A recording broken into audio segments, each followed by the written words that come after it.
Welcome to my The Asshole Podcast. Let's get into it. All right, today is Thursday, and you guys know what Thursday is. Thursday is our Haunting Adeline episode, and we got left on a big, and I mean big, cliffhanger last week. If you remember last week, it was chapters, 34 and 35.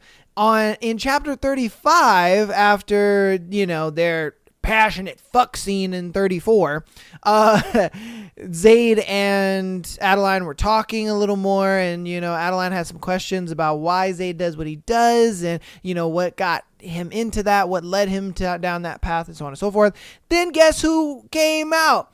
Daya. She finds them two in the house, and she's like, yo, what the fuck is going on here? Why is your stalker right there? What is that? And so now Zayd stepped out and was just like, well, looks like you got some explaining to do, baby, about how I stretched that coochie.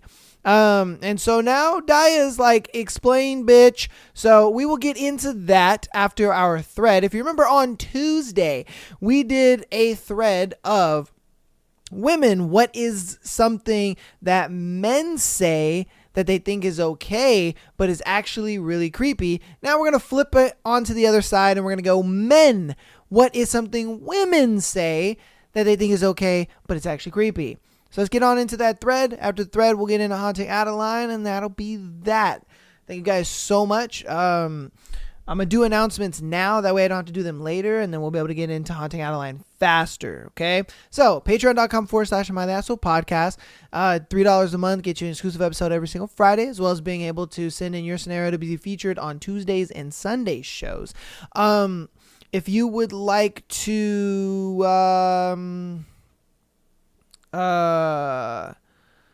support the show even more. Sorry, I blanked out. But if you'd like to support the show even more, go ahead and follow us on TikTok as well as Instagram for the clips. Subscribe to us on YouTube. And then if you're an audio listener, download and rate the podcast. Rate the podcast 5 stars. It helps a lot. Shows the support. Without further ado, though, let's get into our thread, and then we'll hop into Haunting Adeline. So, again, today's thread is men. What's something women say that they think is okay, but is actually creepy as hell? All right, this is kind of specific to me in my situation, but I shared the last name of a famous serial killer, very distinctly related. Some women get way too excited when they find out.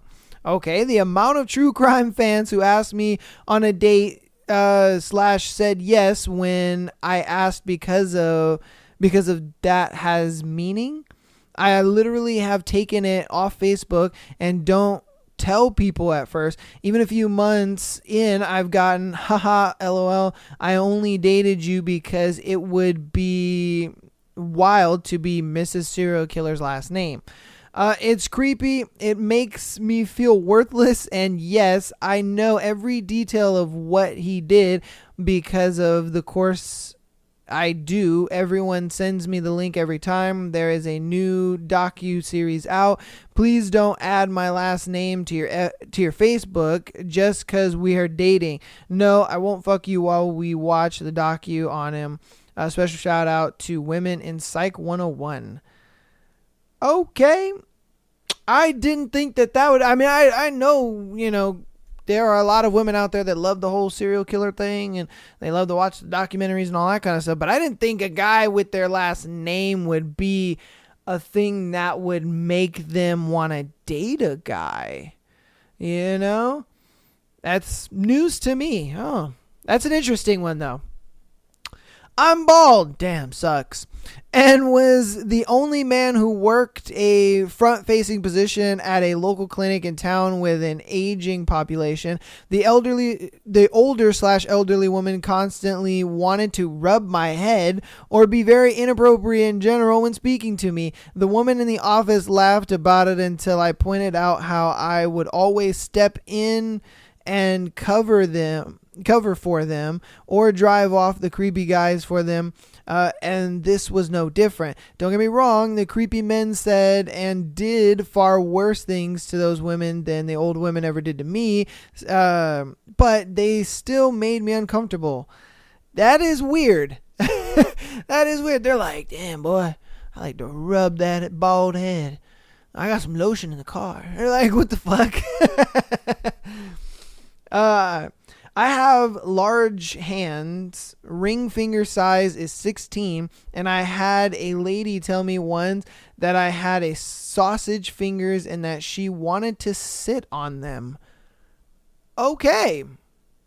Wow. Yeah, that's new. Okay. Damn. I didn't think hands would turn a girl on, but I guess maybe. Huh. Okay, hey, learning something new every day. Damn. Shit, with this thread, learning something new every second. Jesus. Don't throw the condom in the toilet. Don't worry, I won't fish it out of the trash. What? Yo, that's wild. The fact that you have to say that. The fact that you have to say that already tells me you've done it before. Like, bruh, come on, man. The fact that you had to say that tells me that you've done it before. Now, I'm definitely putting hot sauce in this condom. What are we talking about here? Girl, you is out your mind. God damn, a girl once tried to seduce me with the immortal words, I'm as smooth down there as a 4-year-old. Huh? What did he say? Why would you compare the smoothness of your coochie to a 4-year-old? That...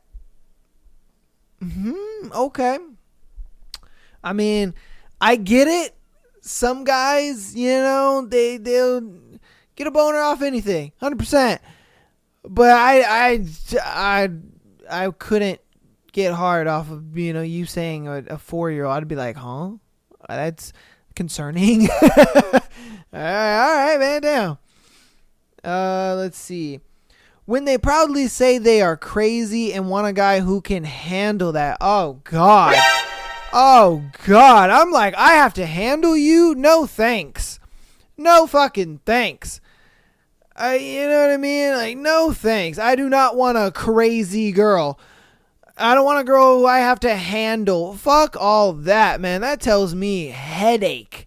You are just a headache of a woman. That's exactly what that tells me. You are just a headache of a woman. You're just not worth dealing with. Oh my God. Oh shit. Now see, this was, if you remember on Tuesday's episode, a girl was saying that it's creepy when a guy says if you were 20 years younger. But here's a guy saying if only I were 20 years younger. Oh. So even when women say it the other way around, I guess it's creepy. So it's just creepy on both sides. If you're just like, dang girl, if you were 20 years younger, I'd do-do-do-do-do-do. And then if a girl was just like, damn, if I was 20 years younger, I would do-do-do-do-do-do. I guess it's weird on both ends. Oh, wow. I had a girl come up to me at a bar, stand in front of me, take off my hat, and put it on her head. I just looked at her confused, and then she rolled her eyes and put it back on my head and fucked off. Like, sorry, I'm confused by this mating ritual. Oh my God. I don't know. I'd be like, are we doing something? Is this supposed to be tell me what's going on? Because for me, if I was wearing a hat and a girl took my hat and she put it on her head, I'd be like, all right, what it do? What you trying to get into? Cause you know what I mean? This is a bold move you're making. All right, let's make the most of this bold move. And then you're just gonna walk away. I'd be like, wait, hold on, where you going? Can I touch your beard and proceeding to do so without waiting for an answer unless you're my wife or one of my kid nieces? The answer is no, by the way. Huh. Yeah, I mean, if you're the type of dude that's got a long beard and you got a really nice kept long beard, I could see that. But I don't know. I don't really imagine like a grown ass woman being just like, "Can I touch your beard?" I mean, I guess maybe at a bar or something, and she's probably drunk. I don't know. I don't got a beard like that, so I don't know. Married now, but when I was dating, I had a few women ask if I was a grower or a shower. It just kind of seemed weird to ask over dinner on a date. While I was flirty back, it's not like I'm going to respond and say, "Hey, what color are your tits?" And are they more pink or brown? Oh, God. Okay. Bruh. All right, man. Like, all right, man. Whatever, I guess. Okay. I mean, for me, I'd have just been like, "You'll have to see later." Like I would have just turned it into like a flirty little fun situation. I wouldn't have been weirded out by it or had the need to be like, "Oh, well, what are your boobies like?" I don't know. That one, you could turn into a joke and you could have made it. But I guess to some guys it's creepy. When I was really young and working in a coffee shop, a flirty older lady said, "You look exotic to me." Naive and impressionable me thought it was somehow remotely appropriate to use this line on another cute customer, and she did not smile when I said it. Yeah, because you look weird, brother. You look weird. Like she got away with it because she's an old lady. Like, come on, man, but I get it. Let's see. To man up when all you're trying to do is chill. Okay. Groping. It happened a lot more than most women would like to admit.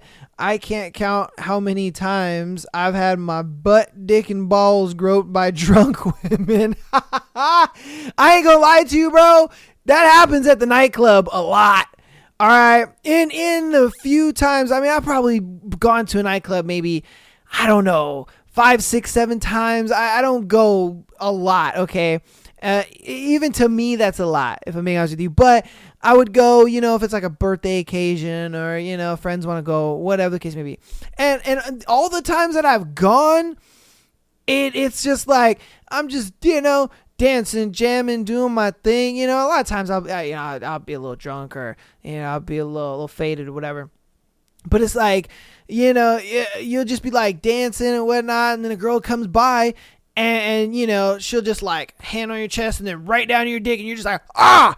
And I really don't think they understand grope and squeeze should be two different things, because it's like, all the times that it's happened to me, I got squeezed. All right. And I'm just like, oh.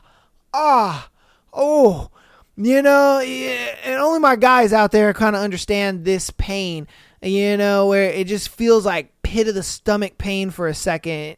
And then, your balls just kind of feel numb. And then you're like, it's like that sharp, and you're like, ooh, oh. Like, I don't know. That's how it's happened to me, but it's only happened like in nightclubs as far as, getting groped by women like that or whatever. Yeah, and it, like I said, it's not even a grope. It's a squeeze. It's like a, and you're just like, oh. But that shit do happen. It do happen. Trust me. And if you've never been to a nightclub or anything like that, trust me. Go to a nightclub, have a good time, dance with some people, and there will be some drunk girls that'll just be like, and you'll be like, ah. They just be having too good of a time, I guess. I don't know. I want a gay best friend.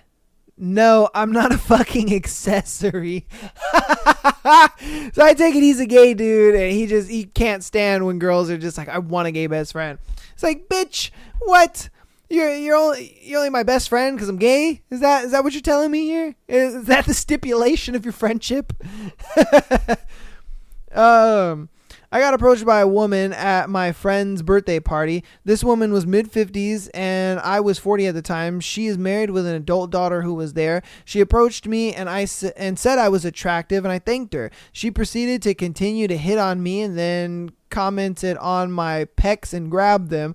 I took a step back and she saw the disgust in my face. She was offended I didn't want her touching me. She then got loud and made a scene, making me look like an asshole. All I wanted was to hang out with my friends and not be harassed. Women think that they can get away with it because all guys want sex, but when they get denied, it's our fault. Hey man, you just got to know they can't take L's no matter how old they are. They cannot take them L's, man, you know.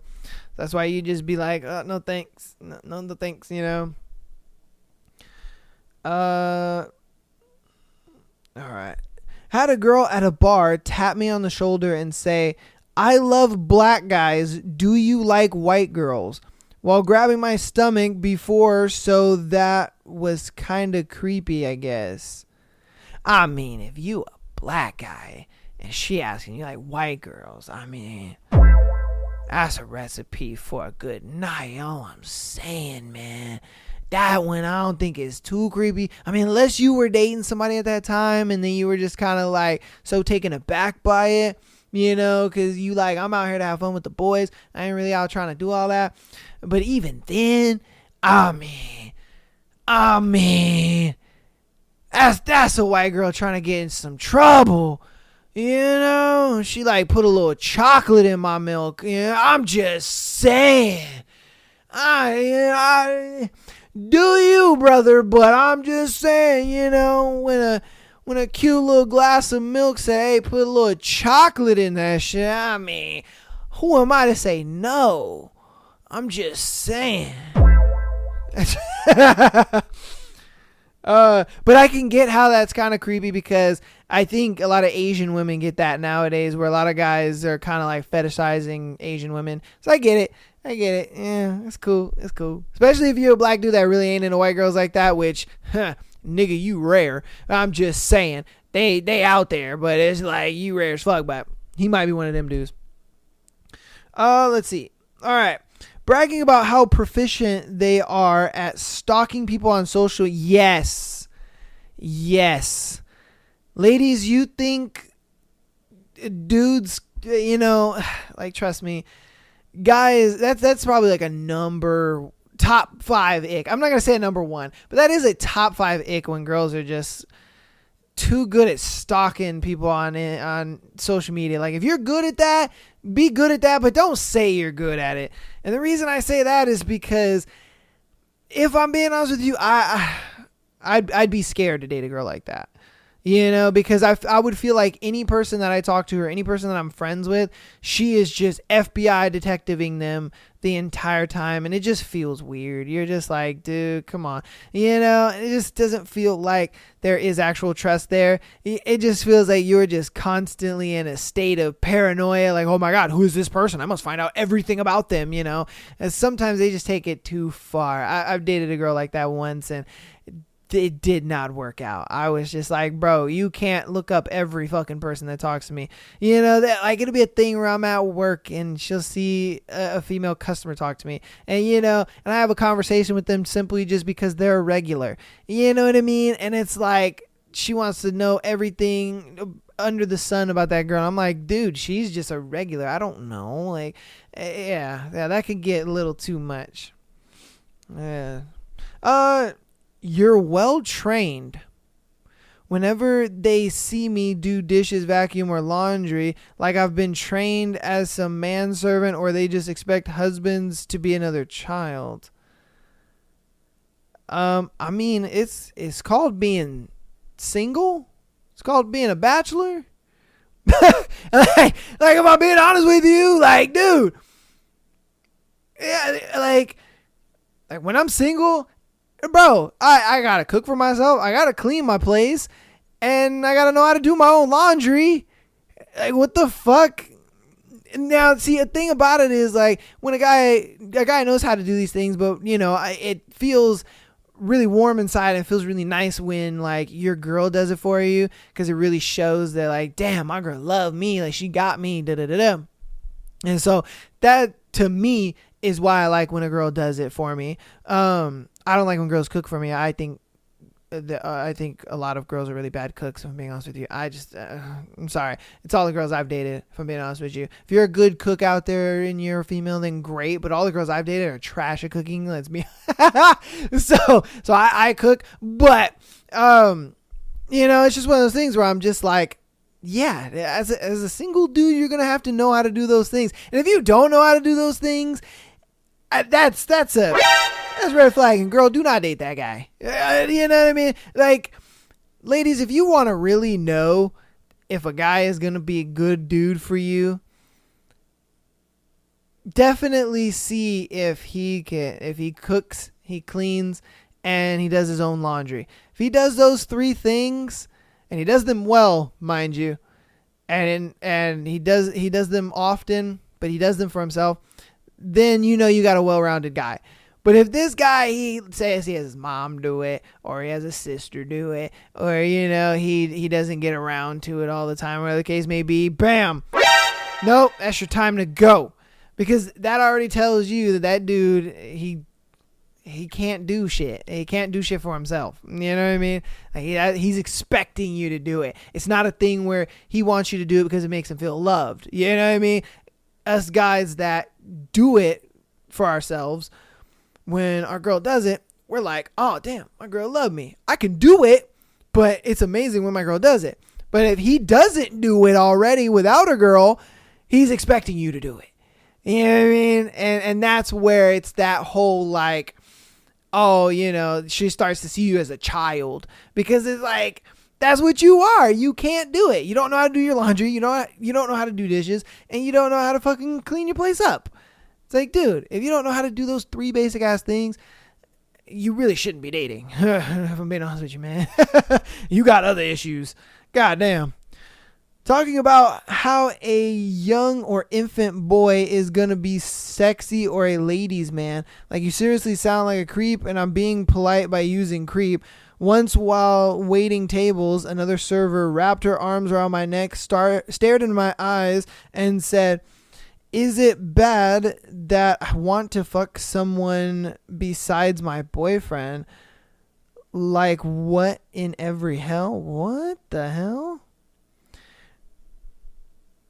I mean, that is kind of creepy, if I'm being honest with you. Like, if some random waiter chick was just like, or waitress, wrapped her arms around you and was just like, oh, is it bad that I want to fuck another dude beside you? You're just like, wait, well, you want to what now? Hold up, wait a minute. Girl, nope, not me, Jesus, not me. Because and what I've noticed is those type of girls are dating 1 or 2 dudes. They dating a very, I don't want to say insecure, that's the wrong word, but he's a dude who is just over emotional, I should say. Where he's just like, why are you looking at my girl? You know what I mean? He's ready to fight anybody for any reason. Or is she dating a thug nigga? Some dude willing to kill a dude over some coochie. Like, what? You had sex with my girl? She opened up her legs and let you put your penis in there? I'm gonna kill you. And you like, come on, man. Like, not me, Jesus. I ain't about to die over no coochie. You crazy. That's why I'd run. I'm like, nah, I'm good. Let's see. I have long curly hair. Women ask if they can touch my hair while touching my hair. I don't even get to respond. If I do it, I'm creepy. Like, come on, bro. If I don't do it to you, don't do it to me. Just have respect, ladies. Don't be creeps. All right. I mean, I have very curly hair. Girls like to touch my hair. I let them. It is what it is. And then especially if they're like long nails and you feel it on your scalp, that shit kind of feel nice. I ain't gonna lie to you, bro. Come on, man. You kind of overreacting on that one. All right. Yeah. All right. We're gonna do 2 more. At work, a candy stripper who I knew had a crush on me that I knew was super religious. Wait, what? Okay, a candy striper. Okay. I was like, a candy stripper? What? The fuck is a candy stripper? No, she's a candy striper. Had a crush on, because I was like super religious and she's stripping. I'm just saying. All right. Came up to me without any prompt and in a monotone voice with too much eye contact stated, I just turned 18. I'm legal now. I mean, if you single, man, come on. Like, bruh. Come on. Okay, like if you in a relationship, yeah, that's kind of wild. I'm like, ooh, no, no, that's kind of crazy. Especially if she knows you're not single, then that's crazy. Yeah, like she's trying to bark up a tree, you know, she's trying to poke at a bear. Like, nah, that's gonna be too much. But I mean, if you're single, the door is open and it's there. But shit, come on, man. Nah, that one ain't creepy. Come on, man. Stop the cap. He over here is creepy as shit, man. I got my eye on you, man. You something else. All right, last one. When I was an Uber driver, I'd sometimes get a car full of girls say something like, "You're not going to kill us, are you?" I started replying with, "Nah, when you're as good at it as I am, you don't do it for free." Oh, man. If I'm being honest with you, dude, I don't do Ubers at night unless I'm like with a group of people. I don't do Ubers alone. None of that shit. Nah, man. Nah, I don't do all that shit. Nah, I'll walk. You know what I mean? Yeah. Nah, I'm good. Because I hear like way too many stories about that. But, you know, you get into the wrong car or whatever the case may be. Like, hell nah. But I like the way that he plays it off as in like a funny joke and stuff.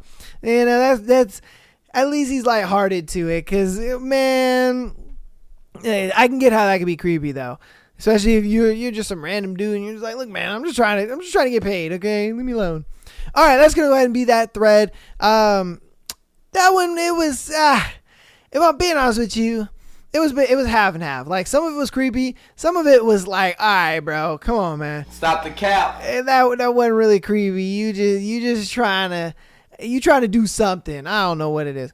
Yeah, cause a little candy striper coming up to me talking about I'm 18, I'm legal. I'm like, what it do? If I'm single, like, go on, man. But like I said, if you're in a relationship, then it's like, ooh, okay, I know what you trying to do. You trying to start something up, you know? And that's a red flag. Okay, let's go ahead and hop into Haunting Adeline. We already did the announcements. We recapped it a little bit in the beginning. So pretty much where we're at is Daya and Adeline are conversing about her stalker. Because that nigga been busting nuts in her, bro. Man, he's already busted like 2 nuts in this girl, man. You might as well just fall in love with this nigga already, if I'm being honest with you. You know? You might as well. Because it's like, what are we doing here, Adeline? What are we doing here, girl? I don't know. I think she just needs to give in to this dude already. You already love him. Let's be honest here, man. She's such cap. You know, she'd be trying to play like hard to get and be like, no, I don't like that. When she fucking loves it. Like, you're crazy, girl. You crazy. All right. We're going to go ahead and get into it. This should be chapters 36 and 37. Give me one moment while I move you guys over.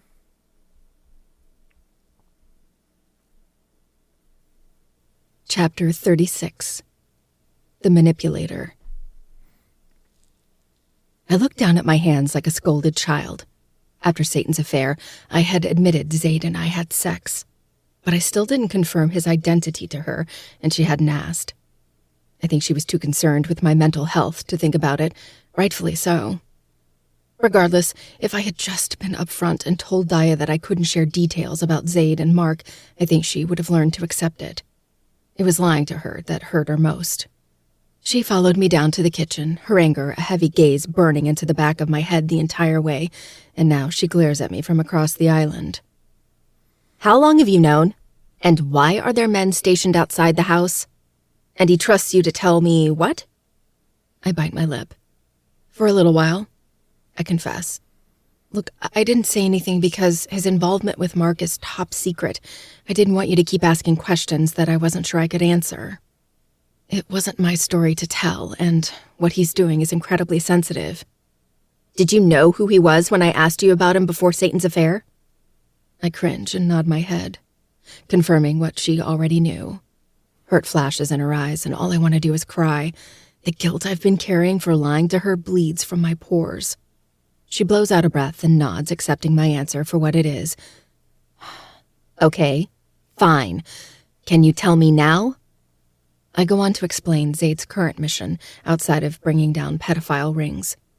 About the sick rituals being performed on little children and how hard Zaid has been working to find the location and bring it down.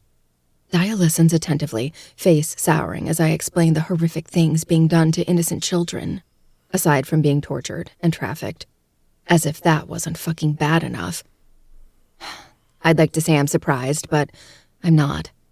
Daya mutters, fidgeting with the hoop in her nose. So, Zaid killed Mark because of these rituals? Not exactly, though it definitely played a part in it. Remember how we saw him at Satan's affair? When she nods, I continue. Apparently, Mark targeted us that night and had made a call for someone to come extract us. I explained Zaid's role that night and how he had made sure that Daya and I never ended up in the back of a van. Even worse, how the society has put a target on my head and that Mark was trying to fulfill that. As I continue telling her everything I know, Daya stares at me with a somber expression on her face. When I finish, she stays quiet. Halfway through the story, I poured us both a shot of vodka. We both needed the liquid courage to hear about just how fucked up this world can be. I'll be keeping an eye on you as well, Daya says after a few moments. Silence had settled in, and as it stretched on, I grew more and more anxious that she was going to walk out. I hurt her. You don't have to do that, I say, my voice small. It seems I do, she sighs, a frown pulling her lips down. I'm sorry. I apologize again. Ever since he came into my life, shit has been insane, and I've barely had time to come to terms with it all. Not to mention that I still don't know how to process him. And I think I wanted just to pretend that I was handling a stalker how I should be, not by going off and, well, fucking him? Daya finishes, her voice stern. Cream bars. I cringe, biting my lip against the sting of her words. I deserve that. Yeah, I whisper. Daya's shoulders drop. I'm sorry. You didn't deserve that, she says, as if reading my mind. I'm not mad at you for your relationship with Z, Addie. I mean, I don't understand it. I don't understand how anyone could accept that their lover is a stalker. I also don't think it's the makings of a healthy relationship. The dude obviously has issues. I nod, agreeing with her assessment. What she's saying are the same things that I've thought myself. But knowing that Z is your stalker oddly reassures me. I never knew him personally, obviously. I didn't even know what he looked like, but what he does. It's incredibly admirable. He puts his life on the line every day, walks into the lion's den himself, and saves a lot of innocent souls. He's helped countless people and taken down so many rings already. And I don't have to see what's in the videos to know that Z takes them to heart. She sighs, and a sardonic smile flashes on her face. He stalks people for a living, so I suppose it's no surprise that tendency has bled into his love life.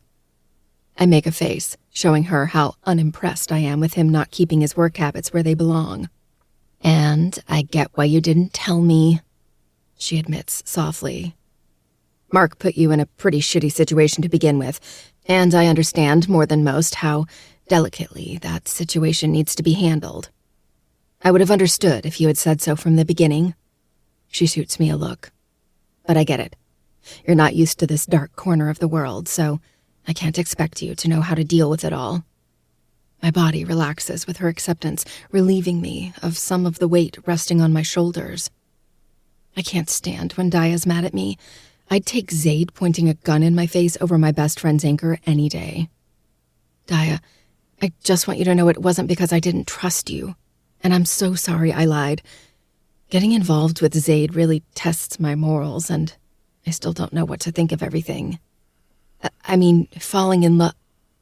I cut myself off, my teeth clicking from the force. I feel the blood drain from my face as I swallow the words back down. Do you? No. I cut in, Yes. the response too rushed and snappy to ring true. Daya blinks, an array of emotions in her sage eyes, but she takes pity on me and doesn't push.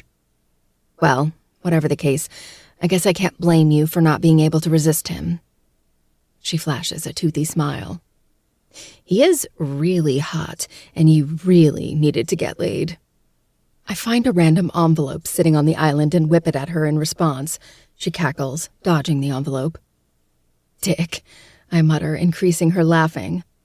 What I'm not going to tell her is that sex with Zaid is far beyond getting laid. It's not just incredibly intense. It's metamorphosing. I walked out of that house of mirrors a completely different person. And after last night, I don't think I will ever be able to go back to the Adeline Riley before Zaid. Have you heard anything from Max? I ask, the simple question erasing the light-hearted tone. Daya shrugs a shoulder. No, actually. Ever since he visited us at that restaurant, I haven't heard from him, or the twins. I nod and say, Zaid implied several times that they've been handled, but I'm not sure what exactly that means. I haven't even thought to ask. My mind has been so wrapped around everything else. Do you think they're dead? She chews her lip and shrugs, appearing a tad uncomfortable. Her best friend has a serial killer for I don't know what he is. Boyfriend? Lover? Ugh, gross. No, God can smite me before I refer to a man as my lover. Whatever he is, he's crazy. But I think she might even know that better than I do, with him being her boss. I'm sure she's aware of the minute details on Zaid's operations when he extracts girls. I don't think they are, but I'll look into it. Regardless, they've left us alone, and I'm glad for it. I nod in agreement. Can't say I have any complaints either. Daya makes a move towards the coffee pot when she steps on the envelope I threw at her. Pausing, she picks it up off the floor and sets it down on the island. That's when I notice that it's an odd envelope. It's thick as hell, as if it's packed to the brim with papers or something. Brows dipping in confusion, I reach over and snatch up the thick paper. Noting the look on my face, Daya turns her attention back to me. What is it? My address is handwritten, but there's no return address. I don't know, I mutter, eyeing the envelope like it's a bomb. I can't explain the exact feeling, but anxiety pools in the pit of my stomach. Carefully, I peel open the flap, grab the thick stack of papers and slide them out, except it's not all just papers. Dozens of photographs fall out, along with a weathered note. Daya and I glance at each other, our eyes connecting with mutual confusion and trepidation. I pick up the pictures first, immediately recognizing a younger version of Gigi in them. Most of them, her smiling red lips stare back at me, the same man predominant in all the photos. Who is that? I mutter, not expecting any real answer at the moment. I don't recognize the man. He's not pictured in any of the photographs that were hanging on the wall when I moved in. Once I renovated the house, I decided to take them all down. I had decided that they'd judged me enough after the Grayson debacle. Zaid fucked me in that hallway last night. That's as far as we made it before he pinned me up against the wall and took me from behind. When Zaid and I had left the bedroom this morning, we had both discovered I had gouged nail marks into the paint. It was my only anchor, with his hand firmly gripping my hair, bowing my body back and using it as a rope as he fucked me into oblivion. I had collapsed after that orgasm, and he was forced to fuck me on the rug, right smack in the middle of the hallway. I'll never look at that spot on the rug or the wall the same. So I can only imagine how judgy their frozen eyes would be after not only seeing their descendant actually get railed this time, but by her stalker no less. Thank God I took those down. Is there anything written on the back? Daya asks, flipping over a few photos herself to look. I flip over mine and see a date written. January 8th, 1944. several months before Gigi had started writing about her stalker. In the picture is Gigi, smiling brightly up at the camera, her hair pinned into the type of curls you only saw in the 40s. Next to her, the unfamiliar man has an arm wrapped loosely around her, a slight smirk on his face. Something about him seems familiar, but I can't put my finger on it. No names on this one, I observe, flipping over a few more pictures. All with dates, but none that reveal the identity of the man. We spread the photos out and arranged them in chronological order. The last picture is 2 weeks before her death. Gigi seems to be curled in on herself, hunched and small as she holds a glass of wine. Her smile is strained, while the mystery man stands next to her, looking down at her with a pinched brow and a frown. At this point, she was already in fear for her life. But from the man in the pictures or someone else? Next, I pick up the weathered letter. It's addressed to Gigi. My Genevieve, it pains me to write this letter. I sit here and I mourn for what could have been, for what could still be, but yet you refuse to see. I've loved you since the moment I saw you, Genevieve. I've loved you though you have married another. And now that I know you have given yourself to a different man, a man that's not me, my love still persists. I've waited so long for you already, and now yet another has come between us, has stopped me from taking you as mine. Why do you insist on doing this to me, to us? It plagues me, keeps me from sleeping at night. The only thing I can think of doing is cutting you from my life to end this misery for good. Sincerely, your true love. What the fuck did I just read? I ask in a strained whisper. Daya reads over my shoulder, and when I look back at her, her wide eyes are on me, alight with confusion and concern. That sounded ominous, threatening, she says, her green eyes glancing at the letter like it's a curse written on paper. I nod, distractedly setting down the note and sorting through the pictures again, looking for clues on who this man might be. But there are none. He looks so familiar, I murmur, studying another picture. They look to be at a party of some sort. The image is in black and white, so I can't tell the color of the dress, only that it's a dark shade. Jewels decorate the ends of her sleeves and around the collar of the dress. And of course, I don't need the picture to be in color to know she's wearing her red lipstick. The man has his hand resting high up on her thigh. With the way he's clutching her, it almost seems possessive, domineering. I've never met this man in my life, and yet I know he's a damn bastard. That I can bet money on. And by the strained smile on Gigi's face and the tightening around her eyes, my great-grandmother clearly thought so too. Hold on. Let me take pictures and upload them onto my computer. I can do a reverse image search. I watch her do her thing, her brow pinched with concentration. Within minutes, she's turning the laptop towards me, staring at me carefully. Mark's father. That's who's in all these pictures. My eyes snap to hers while my heart rate picks up speed. Are you thinking the same thing as me? I ask. What? That your great-grandfather's best friend could have been in love with Gigi and killed her when he found out she was having an affair with a man that wasn't him? She summarizes, plucking the exact thoughts out of my head. She sighs and stares down at the photos. I don't know. It's a big conclusion to come to just based off of some creepy photos and a note. While the note does have a threatening tone to it, it certainly isn't enough to convict him of murder. I nod, having thought the same thing. Something about these pictures puts me on edge and gives me a creeping chill down my spine.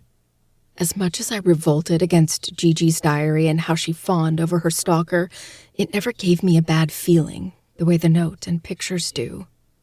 Still, I can't solve a murder case purely based on feeling. I need evidence.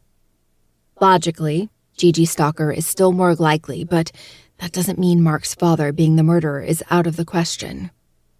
She goes on, absently picking up one of the pictures and observing it.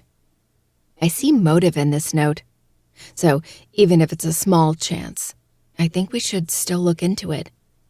Have you found any more information on Ronaldo? She sighs. Yes, he died in 1947 of a cardiogenic shock. My brows plunge. A heart attack? She shifts. A broken heart. He died of broken heart syndrome. My mouth dries. I found some family history on him, but not much else. His life was kept pretty tightly under wraps, and I assume his boss had something to do with that. So, a dead end. I conclude, nodding my head. I bite my lip, rolling it between my teeth as I contemplate my next move. I think I need to go up into the attic, I say with resignation. I may love ghosts, but fuck, that doesn't mean I still have the desire to be possessed by a demon or whatever is up there. Daya's sage eyes whip to mine. I told her about the last note I found and how I felt there was something very negative up there. Oh, you're a masochist. You're gonna get possessed if you go up there. I snort. I think it would have done so by now if it really wanted to. There could be more up there. Daya sighs. I'm going to die today, she mutters. You won't die, just maybe a little possession. I chirp as I round the island and make way towards the staircase. Yeah, and guess who I'm terrorizing first? That cold, heavy weight instantly drops on my shoulders the second I enter the attic. It's like in those cartoons when a piano drops out of the sky and lands on top of an unsuspecting person. Okay, hurry the fuck up. I don't like it up here, Daya says, her voice tight with fear. It's crawling across my bones, too, sending my heart racing. Yet, heat slithers through my muscles, settling low in the pit of my stomach. I use the flashlight on my phone to search through the walls. I start with where I found the last note, but all that's left are cobwebs and spiders. I make my way over each wall, pressing on the wood paneling in hopes of finding one of them loose. It's not until I get close to the mirror that I find one.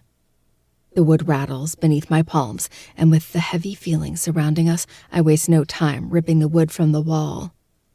I bounce the beam of light around in several different directions, finding nothing but more bugs and webs. I almost give up until I see a flash of something shiny. I think I found something, I announce excitedly. Thank fuck, Daya mutters from behind me. I barely hear the words. Plunging my arm into the hole before I can consider the bugs, I grab at the piece, my hand closing around something plastic. I go to pull that out, but my hand grazes what feels like paper, so I make a grab for that too. I swipe at my arm, cringing at the feel of cobwebs sticking to me. I don't even look at my arm. I just keep brushing it off, all while beelining for the steps. Let's go, I breathe, right before I'm nearly knocked on my ass from Daya pushing past me and running down the stairs.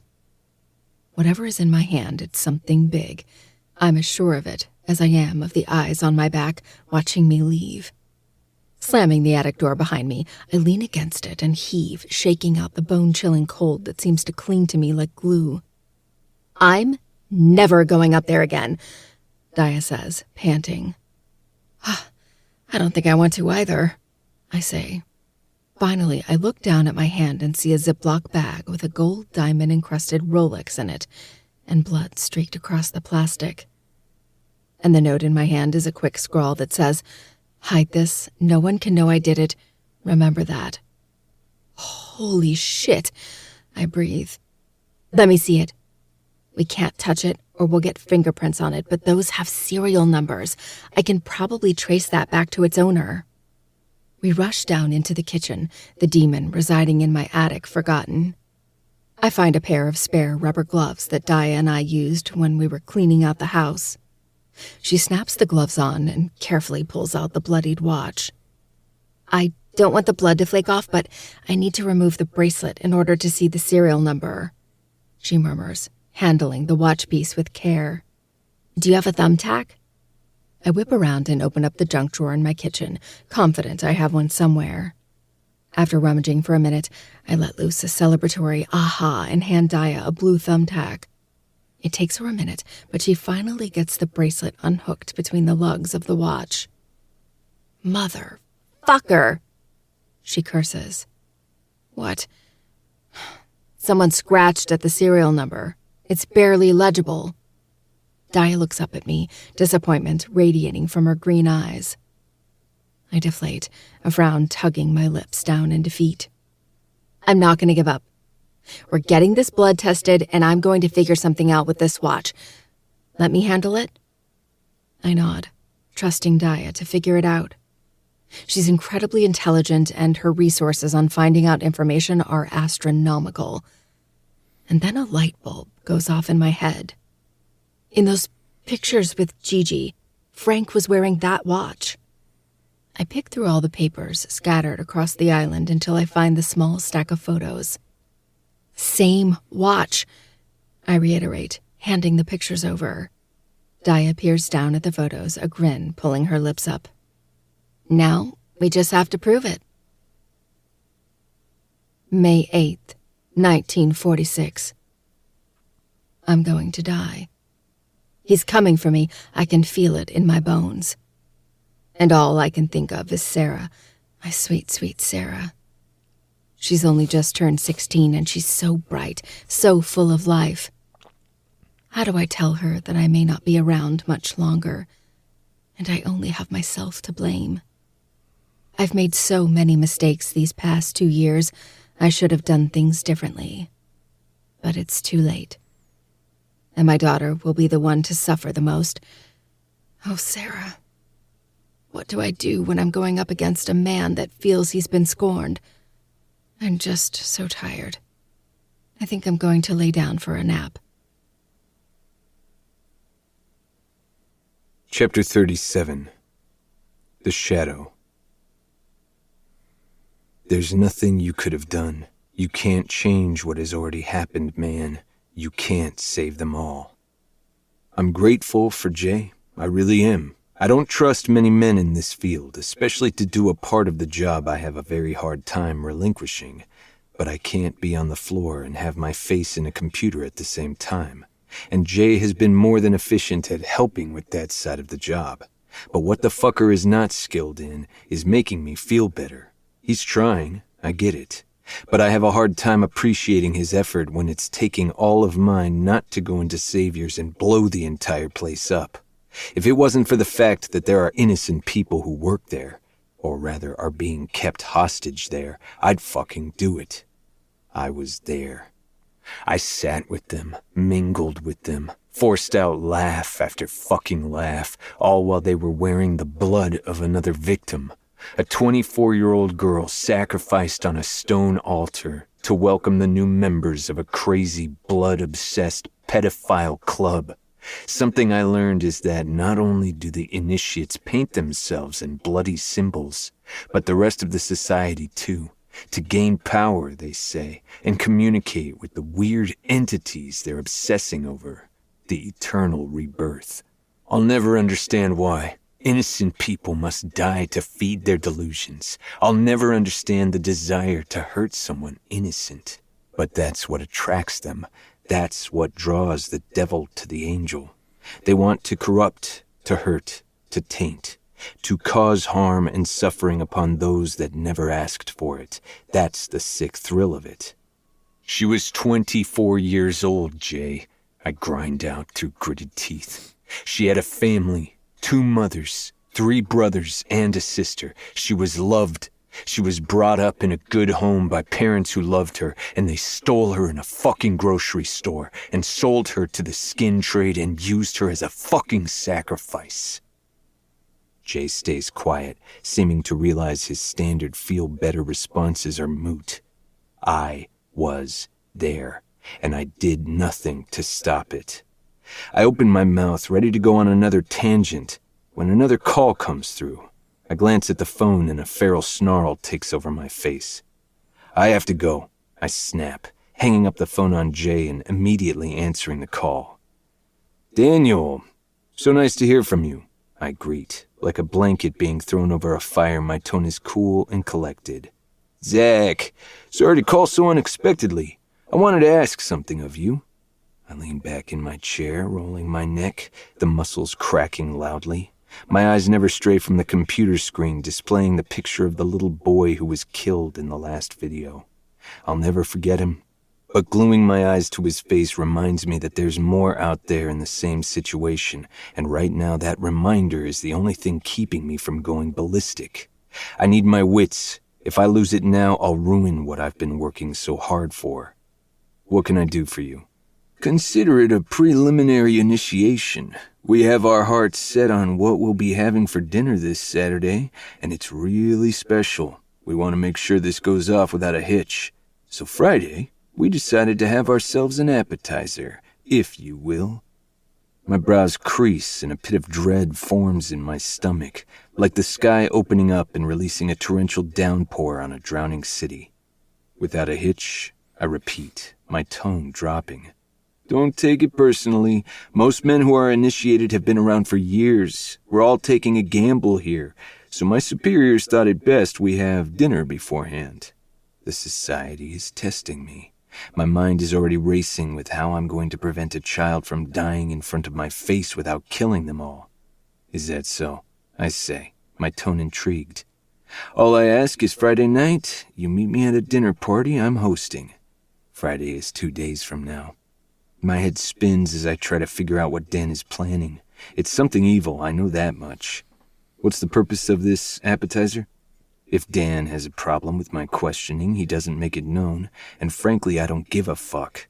Feeling the urge come over me, I switch my screen to a live feed of security cameras I have set up around Addie's property. She's home, and Daya's car is still parked outside of her house.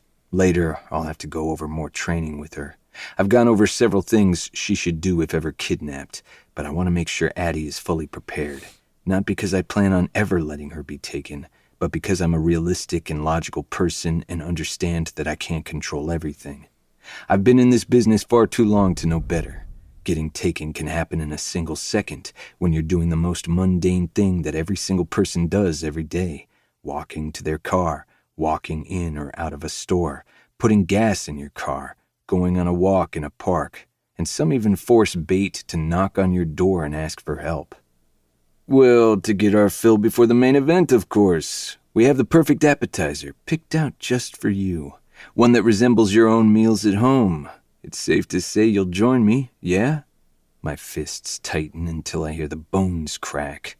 The appetizer is a little girl, one that apparently looks similar to the girl who was in the picture I showed him at Savior's. He went out and handpicked a girl based on what he thinks I like. I'm past the sickening feeling that stirs in the gut and makes you want to vomit.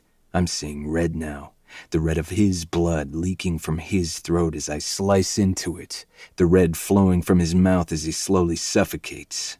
I see so much red. Of course, I say breezily. Wouldn't miss it for the world. Make sure the men are watching over Addie while I'm gone, I remind Jay, tightening the tie around my neck.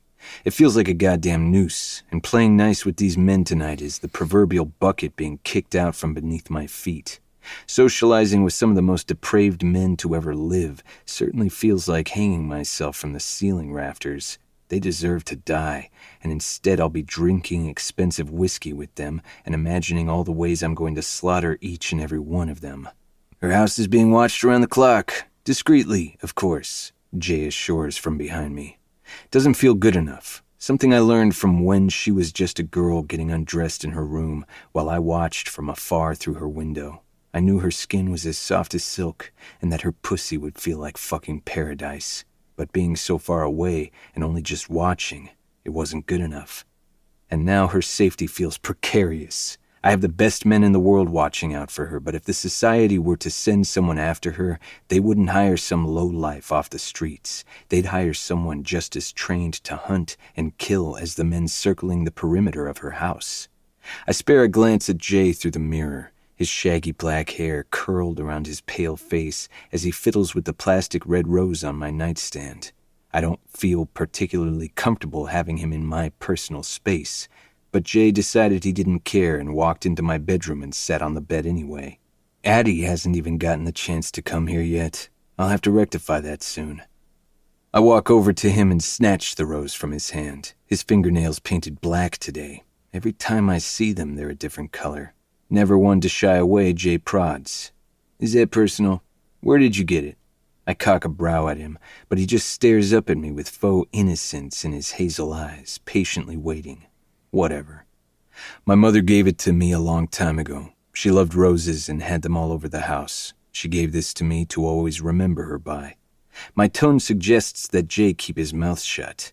So he does. I twirl the rose, getting lost in the memory of my mother. She was beautiful. Long, black hair with eyes as dark as my right eye, nearly black. But she carried a shroud of sunlight around her. Dad always joked that she kept herself in the shadows so everyone else could shine. She was selfless and kind, always giving but never taking. Deep down, I know my mother would be incredibly proud of what I'm doing. She may not approve of my methods, but I think she would have found a place with the girls I save, helping them and taking care of them. She would have been happy. Setting the rose down, I turn and glance one last time at the mirror. I make sure my three-piece suit doesn't have a wrinkle in sight. The Armani suit has been tailored to mold perfectly to my body and drips with capitalism. Good thing I steal from the rich. You look beautiful, Jay says wispily, wiping a fake tear from the corner of his eye. I give him a droll look and slap his forehead as I walk by. I ignore the muttered ow and grab my keys and wallet before slipping on the earpiece and loading myself with 2 guns. I grab my white gold Rolex, fastening it around my wrist. It's no ordinary overpriced watch, though. Right by the clasp on my inner wrist is a tiny button I installed. The moment I press it, a diversion will ensue and hopefully allow me to get the poor child out safely. I've already hacked the cameras inside and out of Daniel's place, and while he has hired security detail, the few guests I saw enter didn't get patted down, nor were required to walk through a body scanner. This tells me this is more of an intimate affair with few people who are trusted enough not to shoot the place up. I roll my neck, my muscles brimming with tension. Something about this night feels off. It feels like being shot at in a metal room, just waiting for the bullet to ricochet and hit me somewhere vital. There's absolutely no way I'm letting a young child get sacrificed or abused tonight. This will be a matter of how to get the girl out safely while maintaining innocence. If I'm to be brought into the underground dungeon tomorrow, then I need to stay on Daniel's good side. I want your eyes on Addie tonight as well. If something happens, you tell me immediately. He chuckles. Do you think she'll like it when I stalk her too? I pin him with a glare. You watch her for any purpose other than ensuring her safety, I'll cut your dick off and feed it to you. His face scrunches up in disgust, but I don't miss the flash of terror in his eyes. Just kidding, dude, he assures, his hands raised in surrender. I like my women willing. A wicked smile forms, though the heat in my eyes remains. Sounds to me like you don't understand a woman's body well enough to know when it sings for you, even when her mouth tries to resist. Jay's sputtering follows me out, and I can't help but laugh when I hear him on the phone immediately after, getting reassurance from one of his booty calls.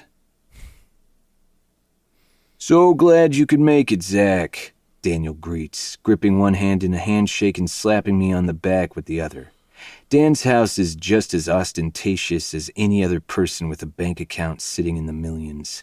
His house is rustic, with an accent wall made of wood to imitate a cabin, exposed beams, wooden floors that he paid big money to look weathered, and a lot of tan and brown accents. Abstract paintings decorate the walls, each painting with an earthy tone of reds, browns, and yellows. I pause at one in particular, the drone of Daniel greeting other guests behind me turning into a low buzz. The painting looks like 2 big brown eyes with streaks of bright red trailing from them. Soft yellows and reds make up the round, short curves of the girl's face. My eyes roam, taking in every detail until the full picture comes together. It's a little girl crying tears of blood. Beautiful, isn't it? I drag my eyes away to find Daniel standing next to me, his eyes roving over the painting with a wicked gleam in his eyes. He stares at the piece with pride as if he painted it himself. Yes, I murmur, before turning away. I'm not going to stand there and interpret art as if I'm not standing in a museum of depraved paintings. One glance around shows the others are carved in subtle morbidity. I shake hands with a few people I recognize from Saviors and Pearl. Minutes later, Daniel has us all join him in the dining room, the 20-foot-long table set for at least 20 people. It's not a normal setup. There are crystal glasses, white plates, and a fork and knife set on a thick plastic covering. The entire middle of the table is completely empty. Normally, flowers and decorations will take up space in the middle to add a taste of class to dinners. I keep my face blank, despite my heart thudding heavily beneath my rib cage. "Take a seat next to me, Zach, please," Daniel insists, pointing towards the chair to the right of him. Of course, he sits at the head of the table, smiling at his guests like a king. He leans over and mutters to me, "I'm very excited for you to see tonight's appetizer. She will make a great decoration while we feast and give our thanks to the eternal rebirth." As if it's just another day, sitting at a dinner table and waiting for a young child to be sacrificed. I smile, and even I can feel how ice-cold it is. "What would that be?" I ask. "Well, we wouldn't want to ruin the surprise, now would we?" Dan deflects before turning his attention to the guest on his left side. I stay silent, instead observing the guests seated around me. Everyone looks to be at complete ease, talking amongst each other, laughing and smiling, as if it's just another day sitting at a dinner table and waiting for a young child to be served. There are 3 exit points in the dining room. One leads into the kitchen where there's a backsliding door. The second leads down a hallway towards the game room and deeper into the house. The third leads back towards the front door. I imagine the girl is in the kitchen. I don't know if she's already dead or if this will be like their rituals in the dungeon. My question is answered 5 minutes later when the kitchen door opens and an older man walks in, hand in hand with a little girl no older than 6. Her brown eyes are wide with terror, looking upon the table like every boogeyman in her nightmares has come to life. The monsters inside her dreams were only there to show her what they look like on the inside. "Ladies and gentlemen, dinner is served."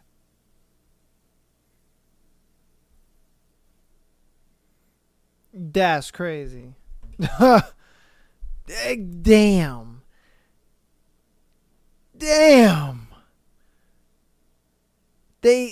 I wonder if they're gonna eat the girl or they're just gonna drink her blood. What the fuck? Like, yo, that's crazy. That's gross as hell. Some gross rich people shit. But hey, what it is, you know. Goodness. All right, but that's gonna be it for today. Thank you guys so much for listening and watching another beautiful Haunting Adeline episode, man. I will definitely see you guys on Sunday. And yep. Follow us on patreon.com/MyLastPodcast. Get on there, $3 a month. Get you exclusive episode every single Friday. If you're an audio listener, rate the podcast 5 stars, as well as keep on downloading. TikTok as well as Instagram. Follow us there. Check us out. And subscribe on YouTube. And that should be it. But without further ado, that's going to be me. I'll see you guys later. Peace.